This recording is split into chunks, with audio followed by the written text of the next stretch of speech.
my name's Kalthoff and welcome to a Stamping to Share video. Thank you so much for joining me today. We're going to make a Flurry of Wishes card. This is what the card looks like, and we're going to do an alternate top on this card so that you can send it through the mail more easily, but I'll also show you how to create this card as is.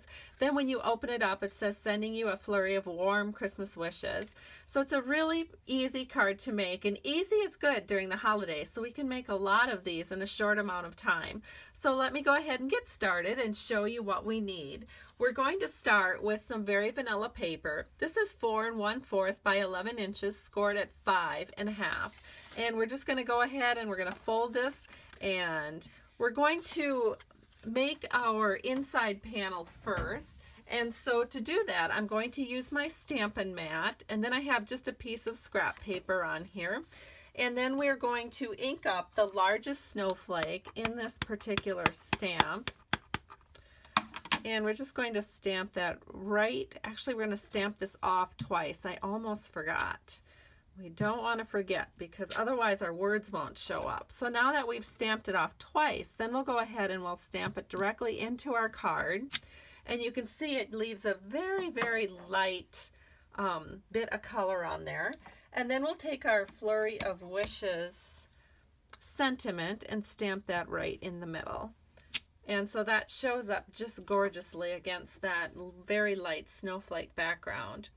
And so the inside panel is now completed, and the next thing we're going to do is work on our outside panel.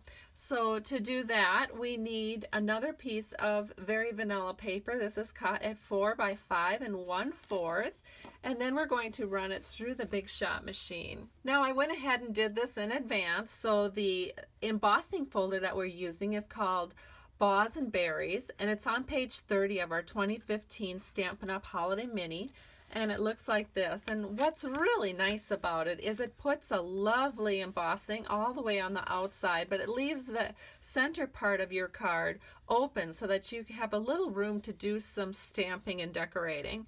So what we're going to do first is do our stamping. So I have the second largest snowflake on a clear block, and I'm just going to go ahead, ink that up in early espresso ink, and we're just going to stamp this over here on the left hand side.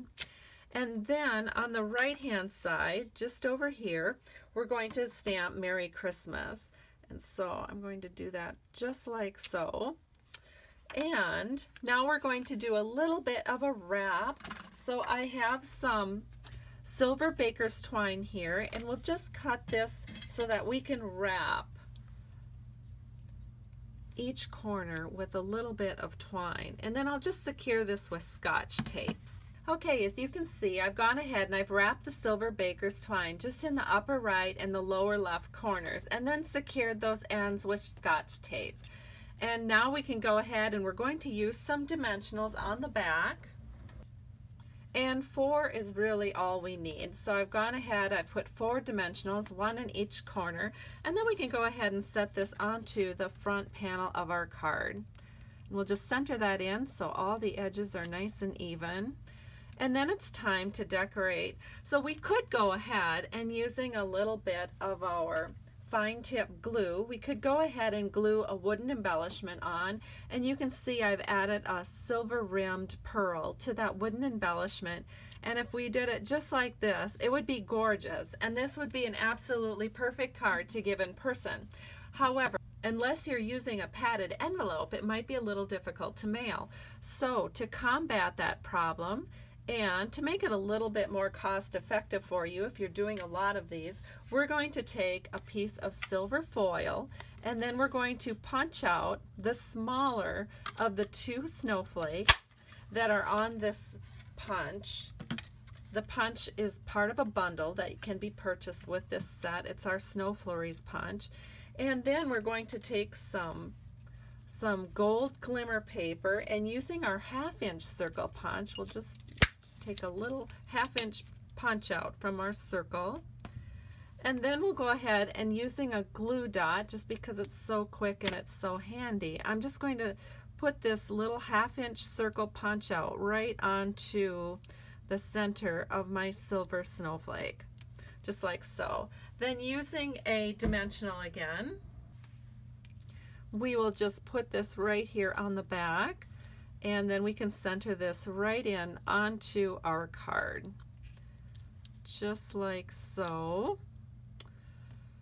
And it is gorgeous. And then just to add a little bit more fun, we're going to use a paper piercing tool, and then I've gone ahead and using the silver sequin trim, I took a couple of the sequins off, and we're just going to scatter some silver sequins on this card just to give it a little bit more bling.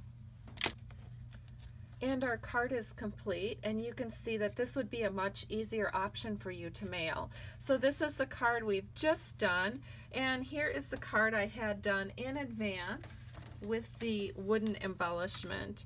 And I do truly love both of them, but this way you have a choice of which one you'd like to do. So have a great day. Thank you so much for stopping by Stampin' to Share. If you need a Stampin' Up! Demonstrator, be sure to visit my blog at www.stampingtoshare.com, where I have links where you can place orders. Thank you so much. Have a great day. Bye-bye.